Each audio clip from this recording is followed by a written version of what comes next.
सनातन धर्म में कार्तिक माह को बहुत ही खास माना गया है।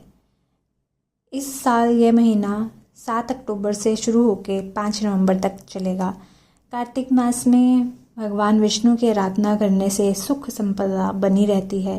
इस दौरान दान, स्नान, व्रत, पूजा पाठ का विशेष महत्व होता है।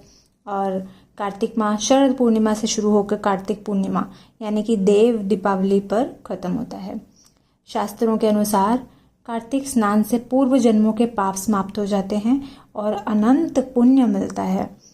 तो जैसे कि हर एक मास की बहुत महत्व होता है, हमें पता होता है कि इस महीने में क्या काम हमें करना चाहिए जिनसे हम पुण्य के भागीदार बने और क्या काम ऐसे ना करें जिनसे हम पाप के भागीदार बने। तो इसी तरह से कार्तिक महीने में भी कुछ कुछ चीज़ें हैं ऐसी जिन्हें हमें सोच समझ कर करना चाहिए और कुछ चीज़ें ऐसी हैं जिन्हें हमें नहीं करना होता है।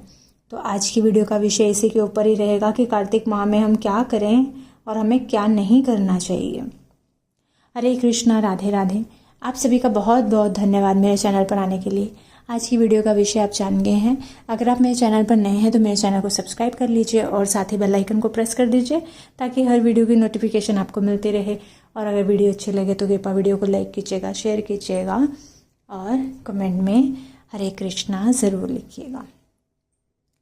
कार्तिक माह में क्या करना चाहिए पहले उसे जान लेते हैं। सबसे पहले आता है कि कार्तिक माह के दौरान सूर्य उपासना विशेष फलदायी होती है और भगवान सूर्य को रोजाना अर्घ्य देना है। पर इससे पहले ब्रह्म मुहूर्त में उठना भी बहुत लाभकारी है। और अगर ब्रह्म मुहूर्त में उठ के आप स्नान करते हैं और कार्तिक माह का पठन करते हैं या श्रवण करते हैं वो भी अति उत्तम होता है। अब कार्तिक माह में मेरी रोज़ एक वीडियो कार्तिक महात्म के ऊपर आएगी। जितने भी अध्याय हैं उसमें प्रतिदिन आपको एक वीडियो मिलेगी, तो आप उसे भी श्रवण कर सकते हैं। फिर अगला आ जाता है कि कार्तिक माह में अगर आप कुछ भी दान करते हैं तो वो भी लाभकारी है। सबसे बड़ी बात ये मानी जाती है कि जो पुण्य है इसमें पुण्य जो है आपको 1000 गुना ज़्यादा फल देके मिलते हैं। जैसे कि हर त्योहारों पे बाज़ार में सेल लगती है तो उस पे हमें ऑफ़र मिलता है कि इतने % डिस्काउंट, इतने % डिस्काउंट। तो ये जो महीना है ये भगवान श्री कृष्ण का और राधा रानी का ये मास होता है। इस मास में हम जो भी कार्य करते हैं पुण्य के उनका फल भी हमें 1000 गुना होकर ही मिलता है। चाहे फिर वो स्नान करने का ब्रह्म मुहूर्त में हो या हम कोई भी जाप करते हैं तो उसका भी, अगर मान लो हमने 1 माला जाप करी किसी मंत्र की तो हमें उसके 1000 मालाओं का फल मिलता है। फिर हमने जो भी दान किया उसका भी 1000 गुना हो गए। तो जो भी हम पुण्यकारी जो कर्म है वो करते हैं तो उसका फल हमें 1000 गुना होकर मिलता है। इस महीने में दीपदान का बहुत महत्व है।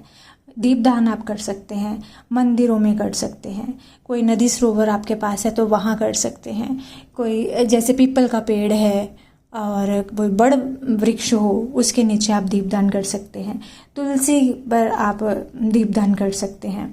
और फिर आता है कि अगर आप ब्राह्मणों को भोजन कराते हैं, गोदान करते हैं और तुलसी दान करते हैं, तुलसी की तो सेवा करनी ही करनी है। अगर आप तुलसी के पौधे को दान करते हैं, आंवला दान करते हैं, अन्न का दान करते हैं तो ये भी बहुत लाभकारी बताया गया है।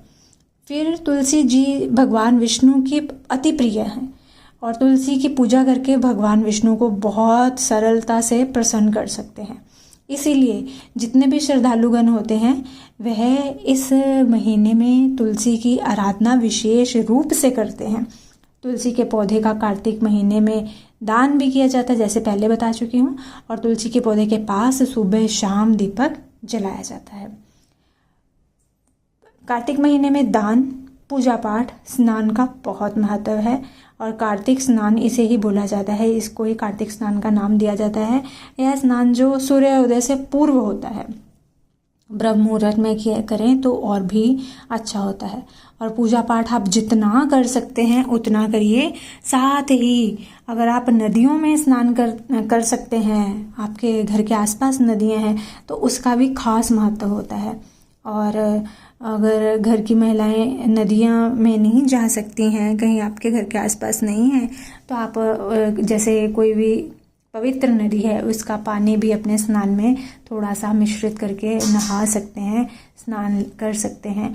पर अब जैसे नदियों के अंदर स्नान करने की बात हो रही है, तो नदियों का पानी होता है ठंडा।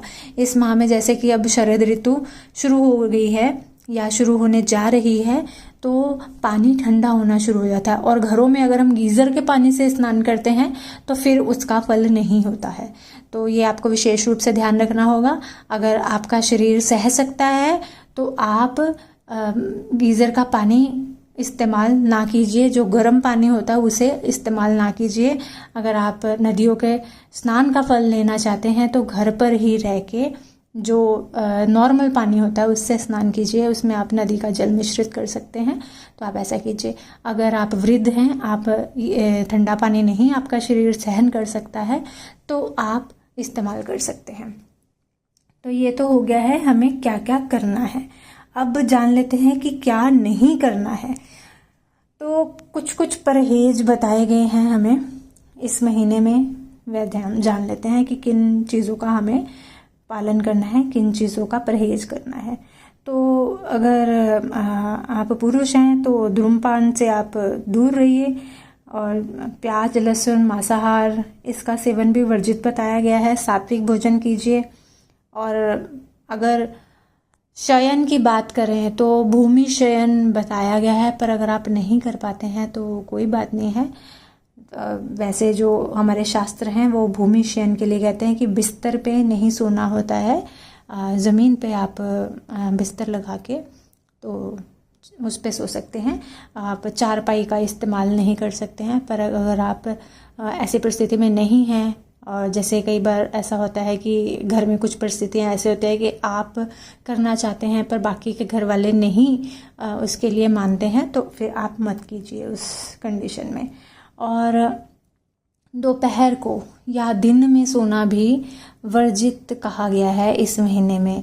तो अगर आप दिन में सोने के आदी हैं, या आपको ऐसा लगता है कि आप सुबह में बहुत जल्दी उठ जाते हैं और आपको दिन में कुछ समय चाहिए सोने के लिए, तो जैसा कि अभी बता चुकी हूँ कि दिन में सोना भी इसमें वर्जित माना गया है।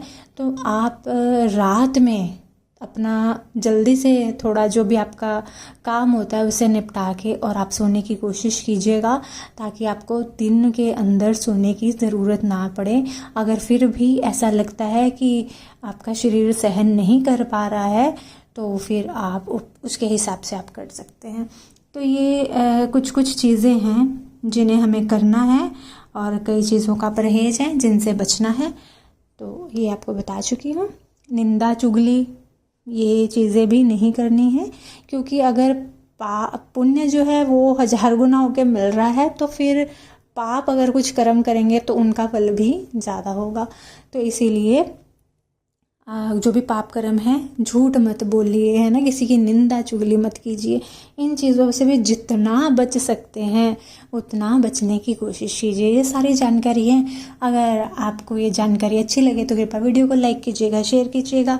मिलती हूँ अपनी अगली वीडियो के साथ। तब तक के लिए सभी को हरे कृष्णा, राधे राधे।